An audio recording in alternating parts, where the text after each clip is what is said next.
டாஸ்மாக் நிறுவனத்தில் அமலாக்கத்துறை நடத்திய சோதனையின் முடிவில் 1000 கோடி முறைகேடு நடந்திருப்பதாக செய்திகள் வந்துள்ளது. விசாரணை தொடர்ந்து நடைபெற்று வரும் நிலையில் சுமார் 40,000 கோடி வரை ஊழல் நடந்திருக்கலாம் என அச்சம் இருப்பதாக எதிர்க்கட்சித் தலைவர் குற்றச்சாட்டு. கடந்த ஒரு வார காலமாக டாஸ்மாக் தலைமை அலுவலகம் மற்றும் இதர அலுவலகங்களில் அதோடு இந்த டாஸ்மாக் நிறுவனத்திற்கு சப்ளை செய்கின்ற மதுபான தயாரிப்பு தொழிற்சாலையிலும் மத்திய அமலாக்கத்துறை தொடர்ந்து சோதனை நடவடிக்கை மேற்கொண்டு அதன் அடிப்படையில் நேற்றைய தினம் ஒரு செய்தி பத்திரிகையிலும் ஊடகத்திலும் வந்துள்ளன. அமலாக்கத்துறை செய்தி வெளியிட்டது. அதில் 1000 கோடிக்கு மேல் முறைகேடு நடந்துள்ளதாக செய்தி வெளியாகியுள்ளன. விசாரணை தொடர்ந்து நடைபெற்றுக் கொண்டிருக்கின்றது. இந்த விசாரணை முழுமையாக முடிவடைகின்ற பொழுது சுமார் இந்த டாஸ்மாக் நிறுவனத்தின் மூலமாக கிட்டத்தட்ட 40,000 கோடி அளவுக்கு ஊழல் நடைபெற்றிருக்குமோ என்று சந்தேகம் எழுகின்றது. நிர்வாகத்திறனற்ற ஸ்டாலின் ஆட்சி ஊழல் மலிந்த ஆட்சியாக இருப்பதாக எதிர்க்கட்சித் தலைவர் எடப்பாடி கே பழனிசாமி குற்றச்சாட்டு. ஸ்டாலின் அரசு தார்மீக பொறுப்பேற்று பதவி விலக வேண்டும் என காட்டம். இந்த அரசு அதை பற்றி இன்னும் எந்த ஒரு செய்தி வெளியிடப்படவில்லை. கிட்டத்தட்ட அமலாக்கத்துறை ரெய்டு நடத்தி அந்த ரெய்டு மூலமாக 1000 கோடிக்கு மேல் முறைகேடு நடந்துள்ளதாக அறிவிக்கப்பட்டோம். இந்த அரசு எந்த செய்தி வெளியிடாத காரணத்தினால் அதையும் நாங்கள் சட்டமன்றத்திலே குறிப்பிட்டு இதற்கு தார்மீக பொறுப்பேற்று இந்த திமுக அரசு ராஜினாமா செய்ய வேண்டும் என்று வலியுறுத்தி வெளிநடப்பு செய்திருக்கின்றோம். திமுக சார்பாக வெளியிடப்பட்ட 520 வாக்குறுதிகளில் 15% வாக்குறுதிகளை கூட நிறைவேற்றவில்லை என எதிர்க்கட்சித் தலைவர் காட்டம். நீட் தேர்வு ரத்து என்ன ஆனது? பழைய ஓய்வூதிய திட்டம் என்ன ஆனது? கல்விக் கடன் ரத்து குறித்த அறிவிப்பு பட்ஜெட்டில் இல்லை என பட்டியலிட்டு விளாசிய எதிர்க்கட்சித் தலைவர். திராவிட முன்னேற்ற கழகம் 2021 சட்டமன்ற பொதுத் தேர்தலின் போது திமுக சார்பாக சுமார் 525 அறிவிப்புகள் வெளியிட்டார்கள். அதில் சுமார் 15% அறிவிப்புகள் கூட நிறைவேற்றப்படவில்லை. ஆனால் திரு ஸ்டாலின் அவர்கள் கடந்த 4 ஆண்டுகளில் 95% அறிவிப்புகள் நிறைவேற்றப்பட்டதாக ஒரு பொய்யான செய்தி வெளியிட்டிருக்கின்றார். அதில் நிறைவேற்றப்படாத சிலவற்றை இங்கே குறிப்பிட விரும்புகின்றேன். நீட் தேர்வு ரத்து செய்யப்படும் என்று தேர்தல் நேரத்தில் சொன்னாங்க. அதோடு அரசு ஊழியர்களுக்கு பழைய ஓய்வு திட்டம் அறிவிக்கப்படும் என்று எதிர்பார்த்தார்கள். அதில் இடம்பெறவில்லை. நிதிநிலையை மேம்படுத்துவதற்காக உருவாக்கப்பட்ட குழு என்ன ஆனது? அந்த குழு கொடுத்த பரிந்துரைப்படி அரசு செயல்படுகிறதா? அது குறித்த வெள்ளை அறிக்கை வெளியிடப்படவில்லை என எதிர்க்கட்சித் தலைவர் காட்டம்.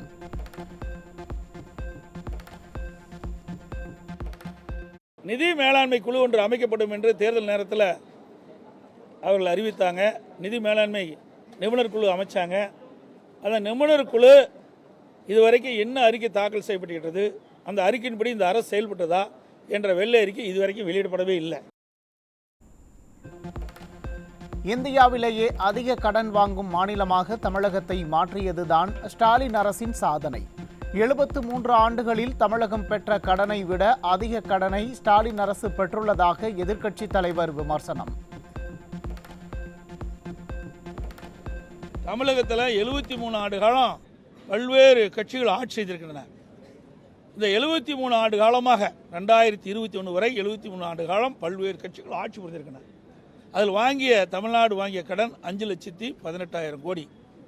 ஆனால் திராவிட முன்னேற்ற கழகம் ஆட்சி ஏற்பட்டு கடந்த 4 ஆண்டுகள் மட்டும் 3,54,000 கோடி கடன் வாங்கியிருக்கிறாங்க.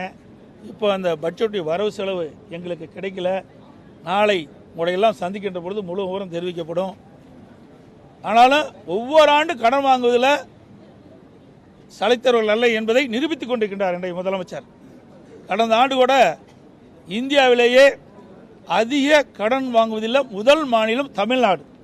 அந்த சாதனையை இன்றைய முதலமைச்சர் படைச்சிருக்கிறார். அதிமுக ஆட்சி காலத்தில் அறிவிக்கப்பட்ட திட்டங்களையே மீண்டும் அறிவித்திருக்கிறார்கள். பட்ஜெட்டில் புதிதாக எந்த திட்டமும் இல்லை. காலை உணவு திட்டம் தொடங்கி அதிமுக ஆட்சியில் கொண்டு வரப்பட்ட திட்டங்களை பட்டியலிட்டு ஸ்டாலின் அரசை விமர்சித்த எதிர்க்கட்சி தலைவர், இதெல்லாம் ஏற்கனவே அனைத்து இந்திய அண்ணா திராவிட முன்னேற்ற கழக ஆட்சியில் தொடங்கப்பட்டு செயல்பட்டு வருகின்ற திட்டங்கள் தான். எந்த ஒரு புதிய திட்டம் கிடையாது. இன்னைக்கு பட்டா புதுசாக கொடுக்கணும்னு சொல்லியிருக்காங்க 5 லட்சம் பேருக்கு. ஏற்கனவே அனைத்து இந்திய அண்ணா திராவிட முன்னேற்ற கழக ஆட்சி இருக்கின்ற பொழுது சுமார் 25 லட்சம் பட்டாக்கள் நாங்கள் வழங்கியிருக்கிறோம். கடந்த 4 ஆண்டுகளாக 57,000 காலி பணியிடங்களை மட்டுமே நிரப்பிய ஸ்டாலின் அரசால் 9 மாதத்தில் எப்படி 40,000 காலி பணியிடங்களை நிரப்ப முடியும் என எதிர்க்கட்சித் தலைவர் கேள்வி. ஸ்டாலின் அரசை அகற்றிட வேண்டும் என உறுதியாக இருக்கும் மக்களை ஏமாற்ற வெற்று அறிவிப்புகள் வெளியிடப்பட்டிருப்பதாக எதிர்க்கட்சித் தலைவர் எடப்பாடி கே பழனிசாமி காட்டம். இன்று வரை 57,000 பேருக்கு தான் அரசு காலிப்பணிகளை நிரப்பியிருக்கிறாங்க. அவர்கள் அறிவித்தது 3,50,000 அரசு காலி பணியிடங்கள் நிரப்பப்படும் என்று அறிவிப்பு கொடுத்தாங்க. அதோட அரசு சார்ந்த நிறுவனங்கள் அதில் 2 லட்சம் காலி பணியிடங்கள் அதை நிரப்புவதாக சொன்னாங்க. அதில் எந்த அறிவிப்பும் இல்லை. இப்பொழுது இருக்கின்ற அறிவிப்பு 40,000 பேர் புதிய காலி அரசு பணியிடங்கள் நிரப்புவதாக சொல்லியிருக்காங்க. ஆக 4 ஆண்டு காலமாக 57,000 பேர் தான் நிரப்பப்பட்டிருக்கிறாங்க. அதுவும் நீங்கள் பார்த்தீங்கன்னா இன்றைக்கு டிஎன்பிசி அறிவிச்சு கொடுத்துருக்காங்க. கிட்டத்தட்ட 7 முறை இந்த தேர்வு எழுதப்படும் இருக்காங்க. இதில் மொத்தமாக ஒரு 10,000 பேர் தான் தேர்வு செய்ய முடியும். டிஎன்பிசி மூலமாக அரசு காலி பணியிடங்களை சுமார் 10,000 பேர் தான் நிரப்ப முடியும். அதில் எந்தெந்த டேட்டில் கொடுத்துருக்குறாங்க.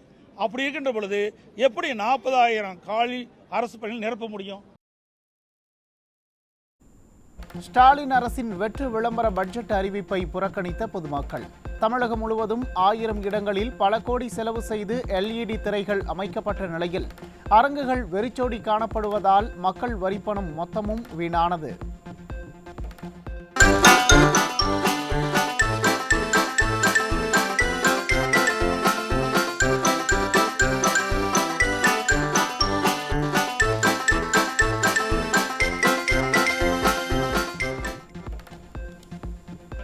பொதுமக்கள் அதிகம் கூடும் இடங்களில் LED திரைகள் அமைக்கப்பட்ட போதும் ஸ்டாலின் அரசின் பட்ஜெட்டை பார்க்க கூட்டம் கூடாததால் உடன்பிறப்புகள் அதிர்ச்சி.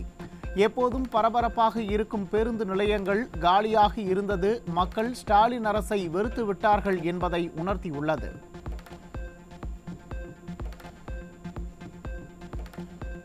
அண்ணா பல்கலைக்கழகத்தை ஆசியாவின் தலைசிறந்த பல்கலைக்கழகமாக்க நடவடிக்கை எடுக்கப்படும் என அறிவித்திருக்கிறது திராவிட மாடல். யார் அந்த சார் என மாணவிகள் கேட்கும் கேள்விக்கு பதில் சொல்லாமல் பாதுகாப்பை உறுதிப்படுத்தாமல் வீண் வசனம் பேசுவதால் என்ன பயன் என மக்கள் கேள்வி.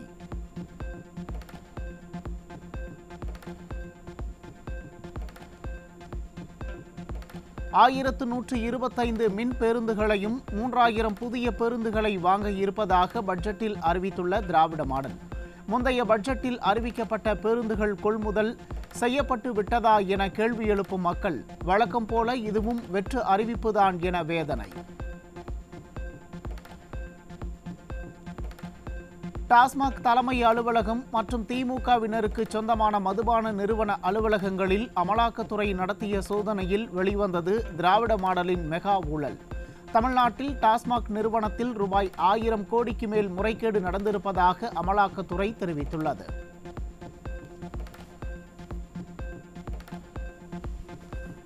மதுபான கொள்முதல் மூலம் தனியார் நிறுவனங்கள் முறைகேட்டில் ஈடுபட்டுள்ளதாகவும் டாஸ்மாகில் மது பாட்டில்களுக்கு 10 ரூபாய் முதல் 30 ரூபாய் வரை கூடுதலாக வசூலிக்கப்பட்டுள்ளது தெரிய வந்துள்ளதாகவும் அமலாக்கத்துறை தகவல். கரூர் கம்பெனியின் வசூல் வேட்டை குறித்து குற்றச்சாட்டு எழுந்தபோது செந்தில் பாலாஜியை தியாகி என கொண்டாடிய ஸ்டாலின் இப்போது என்ன பதில் சொல்லப் போகிறார் என மக்கள் கேள்வி. டாஸ்மாக் நிறுவனத்தில் பணியிட மாற்றம் உள்ளிட்ட பல்வேறு முறைகேடு நடைபெற்றது கண்டுபிடிப்பு. பார் ஏலம் எடுப்பதற்கு வரைவோலை வாங்காமலேயே சலுகைகள் வழங்கப்பட்டது தொடங்கி போக்குவரத்து டெண்டர் வரை பல்வேறு முறைகேடுகள் அரங்கேறியது அம்பலம்.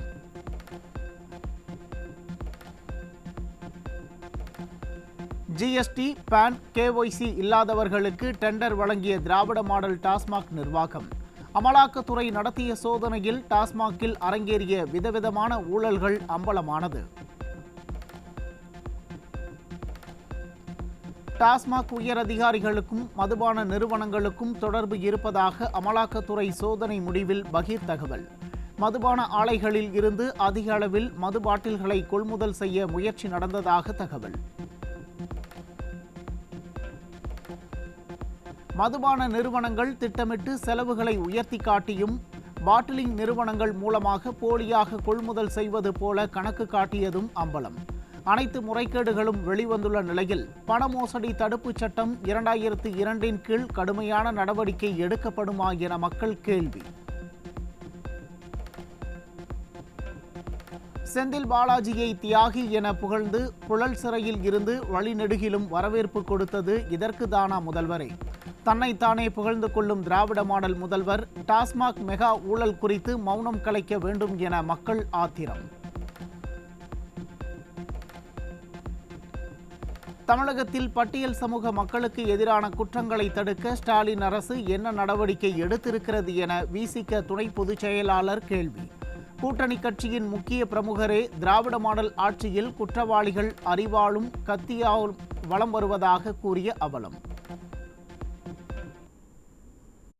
இந்த குற்ற சம்பவங்கள், சாதிய பயங்கரவாத சம்பவங்கள் நடப்பதை தடுப்பதற்கான எந்த முனைவுகள், எந்த முயற்சிகள் நடக்கின்றன என்கின்ற கேள்விகள் தாழ்த்தப்பட்ட மக்கள் மத்தியிலே அது தொடர்ச்சியாக இருந்து கொண்டே இருக்கிறது.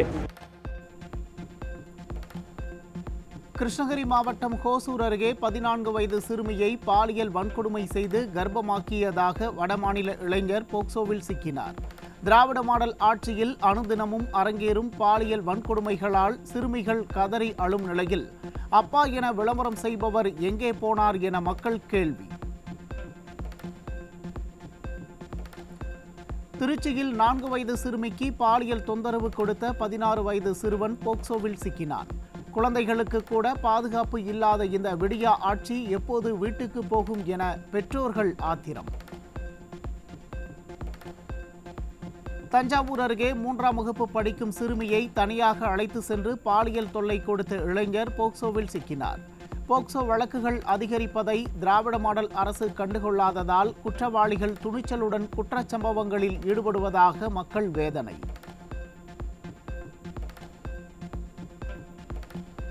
திண்டுக்கல் அருகே சமூக வலைதளங்கள் மூலம் இளம் பெண்ணுக்கு ஆபாச படங்கள் அனுப்பி தொல்லை கொடுத்த இளைஞருக்கு தர்மடி கொடுத்த பொதுமக்கள். பெண்களுக்கு எதிரான குற்றங்கள் அதிகரித்து வரும் நிலையில் அதை தடுக்க ஸ்டாலின் அரசு நடவடிக்கை எடுக்கவில்லை என மக்கள் வேதனை.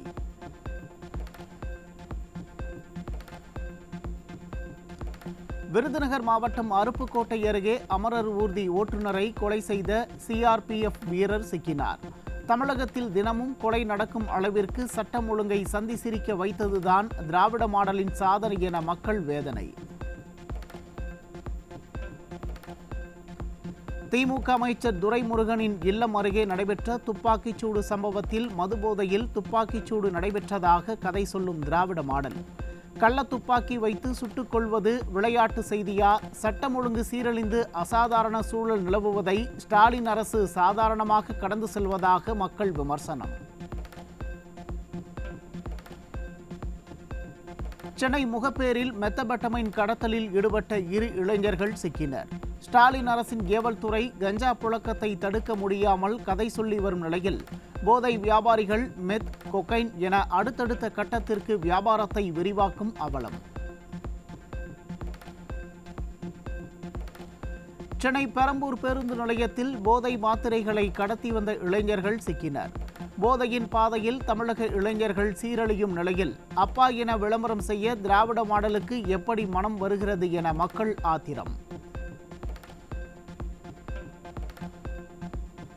சென்னை பெரம்பூரில் 25 கிலோ மாவா மற்றும் ஜர்தா உள்ளிட்ட போதைப் பொருட்களுடன் ஒருவர் சிக்கினார். தலைநகர் சென்னையிலேயே புகையிலை பொருட்களை கட்டுப்படுத்தாத ஸ்டாலின் அரசின் ஏவல் துறை தமிழகம் முழுவதும் எப்படி கட்டுப்படுத்தும் என மக்கள் கேள்வி.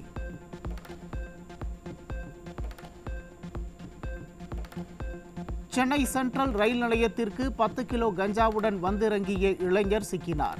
நிர்வாக திறனற்ற ஸ்டாலின் ஆட்சியில் காய்கறி மூட்டைகளை கொண்டு வருவது போல கஞ்சா மூட்டைகள் கொண்டு வரப்படுவதால் மக்கள் அதிர்ச்சி.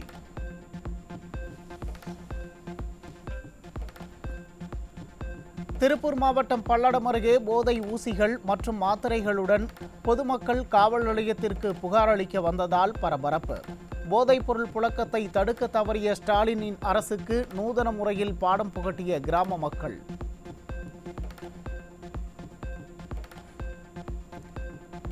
கடலூர் மாவட்டம் சிதம்பரம் அருகே காவல் உதவி ஆய்வாளர் பெண் ஒருவரை கொடூரமாக தாக்கியதால் கொதித்தெழுந்த பொதுமக்கள்.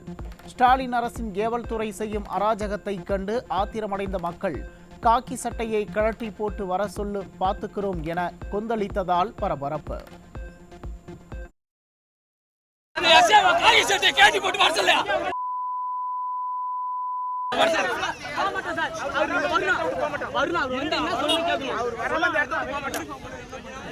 என்ன தப்பு பண்ணா யாரு போய் யாரும்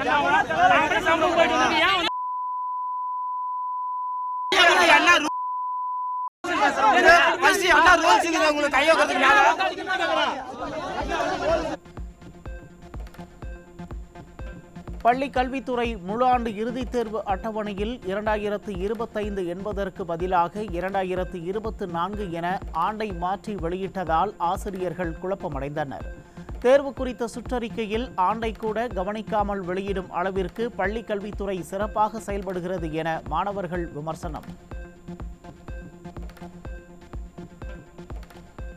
2025-2026 கல்வியாண்டில் தமிழக அரசு பள்ளிகளில் 2 வாரங்களில் 42,000 மாணவர்கள் சேர்க்கை பெற்றுள்ளதாக அறிவித்துள்ள பள்ளிக் கல்வித்துறை, இந்த ஆண்டு 5 லட்சம் மாணவர் சேர்க்கைக்கு இலக்கு நிர்ணயிக்கப்பட்ட நிலையில் அதை எட்டிவிட முடியுமா?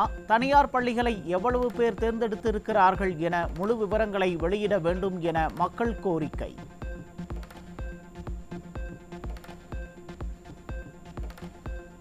ஆவடி மாநகராட்சிக்கு உட்பட்ட பருத்திப்பட்டு ஏரியில் தொடர்ந்து கழிவுநீர் கலக்கப்படுவதால் கடந்த 10 நாட்களில் 10,000 மீன்கள் இறந்து மிதந்திருப்பதாக தகவல்.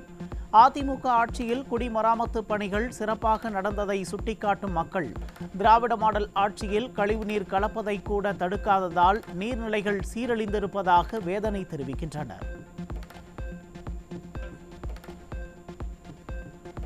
ஐபிஎல் போட்டிக்கான டிக்கெட் விற்பனை குறித்து வரும் போலி விளம்பரங்களை தடுத்து நடவடிக்கை எடுக்காத காவல்துறை கிரிக்கெட் ரசிகர்கள் ஏமாற வேண்டாம் என அறிவுறுத்தியுள்ளது. விளம்பரம் செய்வதில் கவனம் செலுத்தும் ஆட்சியாளர்கள் அறிவுரை மட்டுமே சொல்லும் காவல்துறை இப்படி இருந்தால் சைபர் குற்றங்கள் அதிகரிக்கத்தானே செய்யும் என மக்கள் வேதனை.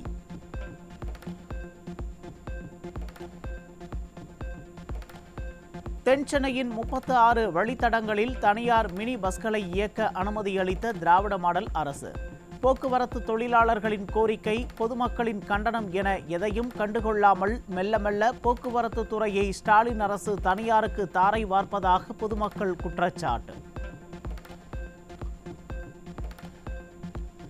கடலூர் மாவட்டம் புவனகிரியில் அரசு நெல் கொள்முதல் நிலையத்தில் நெல் மணிகள் மழையில் நனைந்து முளைத்து வீணான அவலம். தொழில் முதலீடு வளர்ச்சி என அறிக்கையில் வார்த்தை ஜாலமிடும் திராவிட மாடல் ஆட்சியில் நெல் கொள்முதல் நிலையங்களில் முறையான தார்பாய் கூட கிடைப்பதில்லை என விவசாயிகள் ஆத்திரம். தஞ்சை மாவட்டம் கும்பகோணத்தில் உள்ள சூரியனார் கோயில் மடத்தில் 100 கோடி ரூபாய் மதிப்புள்ள சிலைகள் மாயமானதாக அதிர்ச்சி தகவல். தற்போதுள்ள சிலைகள் போலி எனவும் கார்பன் சோதனை நடத்த வேண்டும் எனவும் முன்னாள் ஆதீனம் பகீர் குற்றச்சாட்டு. திருச்செந்தூர் அருள்மிகு சுப்பிரமணிய சுவாமி கோயில் மாசி திருவிழாவை ஒட்டி கோலாகலமாக நடைபெற்ற தெப்ப உற்சவம். ஏராளமான பக்தர்கள் கலந்து கொண்டு சுவாமியை தரிசனம் செய்தனர்.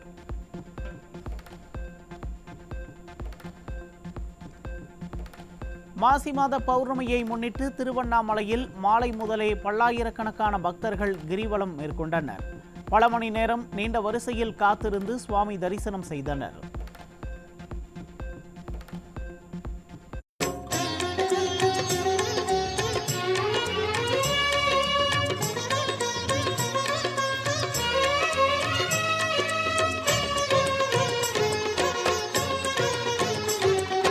நம சிவாய ஓம்